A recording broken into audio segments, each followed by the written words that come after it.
Buenos días, ladies and gentlemen. Bendecido sábado. Como siempre, damos gracias a Dios por todo lo que nos da. Le damos gracias por la salud, por el techo sobre nuestra cabeza, por el alimento sobre nuestra mesa. Le damos gracias por la familia, por los amigos, por el empleo, por los estudios, por los proyectos. Le damos gracias por su inmenso amor, por su paciencia, por su misericordia, por ese gran sacrificio que hizo para el perdón de nuestros pecados. Damos la bienvenida al Espíritu Santo para que sea Él el que nos dé el entendimiento sobre lo que estamos por aprender. Continuamos con el estudio de las cartas de Pablo. En esta ocasión vamos a estudiar las cartas pastorales. Y estas son Primera y Segunda de Timoteo y Tito.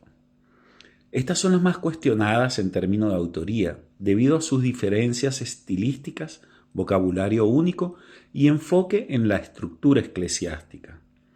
A diferencia de las epístolas dirigidas a iglesias enteras, estas cartas fueron escritas a líderes específicos, abordando temas de liderazgo, doctrina y conducta pastoral. Pero, ¿son estas diferencias suficientes para afirmar que no fueron escritas por Pablo? Para responder, debemos analizar los argumentos en contra y a favor de su autoría, así como el contexto cultural y teológico en el que fueron redactadas. Las cartas de Timoteo y Tito fueron escritas en un momento en que la iglesia primitiva enfrentaba nuevos desafíos. A medida que las comunidades cristianas crecían, surgía la necesidad de establecer una estructura de liderazgo más definida. Además, las falsas doctrinas comenzaban a infiltrarse en las iglesias, lo que exigía una enseñanza clara y sólida. Primera de Timoteo 3, 1 y 2, Pablo establece los requisitos para los líderes de la iglesia. Nos dice: palabra fiel, si alguno anhela obispado, buena obra desea. Pero es necesario que el obispo sea irreprensible, marido de una sola mujer, sobrio, prudente, decoroso, hospedador, apto para enseñar. Este énfasis en la organización y el carácter del liderazgo refleja una etapa más avanzada en el desarrollo de la iglesia, lo que ha llevado a algunos a cuestionar si estas cartas fueron escritas después de la muerte de Pablo, cuando la estructura eclesiástica estaba más establecida. Sin embargo, es crucial recordar que la necesidad de liderazgo no surgió repentinamente. Desde el principio, las iglesias locales tenían ancianos y diáconos. Podemos ver Hechos 14:23 o Filipenses 1:1 para entender un poco más sobre esto. Por lo tanto, el énfasis en los requisitos para los líderes en las cartas pastorales no es evidencia de un contexto posterior, sino una continuación natural del crecimiento y maduración de la iglesia. Los argumentos en contra de la autoría de Pablo se basan en tres aspectos: vocabulario y estilo, ya que las cartas pastorales contienen alrededor de 175 palabras griegas que no aparecen en las 7 cartas indiscutibles de Pablo. Además, su estilo es más formal y menos apasionado. Por ejemplo, términos como piedad y sana doctrina son característicos de estas cartas y no se encuentran en otras epístolas paulinas. Segundo, la estructura eclesiástica.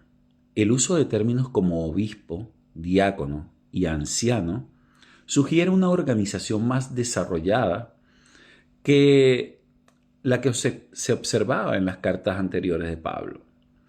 Algunos argumentan que esto refleja una etapa posterior del cristianismo, cuando las iglesias ya habían adoptado una estructura jerárquica. Tercero, el contexto biográfico. Los eventos mencionados en estas cartas no encajan fácilmente en el relato de la vida de Pablo, registrado en el libro de Hechos. Por ejemplo, en 1 de Timoteo 1:3, Pablo dice que dejó a Timoteo en Éfeso, algo que no se menciona en Hechos. De manera similar, en Tito 1:5, afirma haber dejado a Tito en Creta para organizar la iglesia, un detalle que tampoco aparece en el registro de sus viajes misioneros. Ahora veamos los argumentos a favor. 1. Diferencia de estilo debido al propósito y los destinatarios.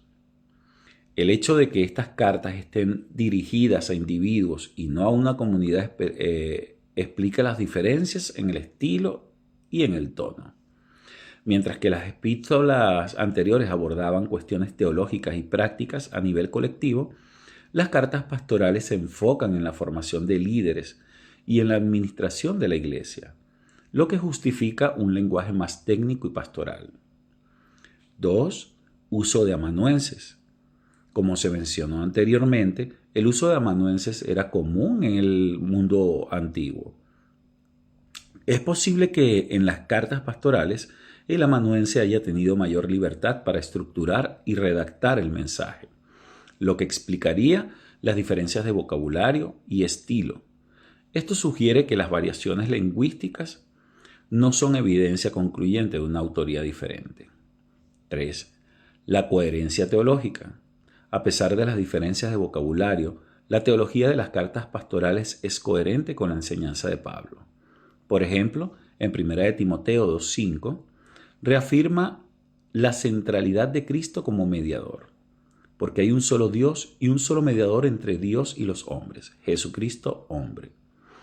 De tal manera, o de manera similar, en Tito 3:5 enfatiza la salvación por gracia. Nos salvó no por obras de justicia que nosotros no hubiéramos hecho, sino por su misericordia. Cuarto, la evolución natural del pensamiento de Pablo. Es lógico que al final de su vida, Pablo haya adoptado un tono más reflexivo y pastoral.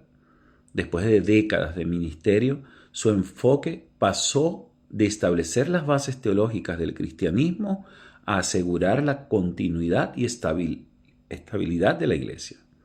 Esto explica su énfasis en la integridad moral de los líderes, la defensa de la sana doctrina y la necesidad de evitar falsas enseñanzas.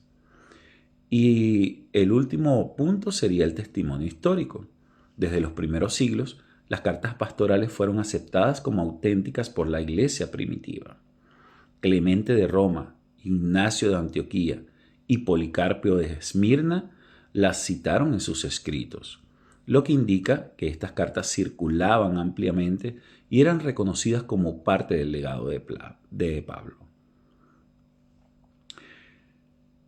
¿Cuáles son las relevancias, la relevancia práctica de las cartas pastorales?